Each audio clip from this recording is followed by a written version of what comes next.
तो चलो भाई लोग आज के वीडियो स्टार्ट कर जाओ और बिना कोनो मतलब के मतलब बनावल जाओ। अगर हमारा चैनल पे नया बड़ा तो चैनल के सब्सक्राइब करो और बेल आइकन घंटी के दबावल मत भूलिए ताकि जौन भी वीडियो हमारा आवे सबसे पहले तारा लगे पहुँचे। रामपुर गांव में आदमी रहे जौना के नाम रहे चेथरुआ और वो ABCD ले बेसी ना जानत रहे, लेकिन ओकरा के गांव में आदमी सबसे पढ़ल लिखल और तेज मानत रहसन। वहीं एगो आइल अंग्रेज, तो जानता भाई लोग अंग्रेज आइल तो भाई भोजपुरी बोली ना, वो तो सारे बोली इंग्लिश। तो आइल बोलस कि आई गिव मी वाटर, यानी पानी मंगलस। तो गौवा वाला कहत रसन कि सारे अंग्रेजवा सनक गिल बा, ई का बोलता चेथरुआ के बुलावसन, उहे ज़्यादा पढ़ल लिखल बा, उहे एकर बात समझी। चेथरुआ आइल, चेथरुआ से इहे बात बोलस आई गिव मी वाटर। तो चेथरुआ का कहता सरवा कहता कि गांव के नाम रामपुर ह। अरे सारे तोरा से पानी मंगले ह तो गांव के नाम बताता रे सारे।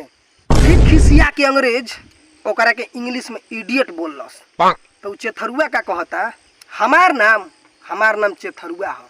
देखो सारे के जब ओकरा कुछ नहीं खे आवत हितावा के तो कहता कि हमार नाम चेथरुआ ह। यही पे अंग्रेजवा खिसिया के एक झाप मरलस वगैरह के ना। तो कहत रसन गौवा वाला कि कारे तोरा काहे मरले ह। तो चेथरुआ जन तारा का कहता कि अंग्रेजवा कहता कि अरे सारे इतना इंग्लिश पढ़ के देहात में का करते रे, चल शहर में सारे। और एगो बात याद पड़ल भाई, जान तारा का हम एगो और लड़का रहे जौना का नाम रहे दुखिया, गईनी जाए एगो बारात में।